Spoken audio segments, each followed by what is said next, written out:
There are several common reasons why the leaf tips of lucky bamboo may turn brown, and addressing this issue can help keep your plant healthy.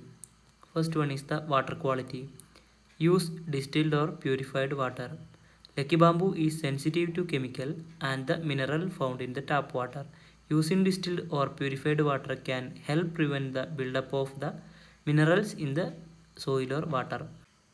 Lighting. Indirect bright light. Lucky bamboo prefers bright indirect light. Too much light sunlight can scorch their leaves, while too little light can be cause the plant to weaken and develop brown tips. Fertilization. Use balanced liquid fertilizer. Lucky bamboo benefit from occasionally fertilization with a balanced water-soluble fertilizer, but don't overdo it. Humidity.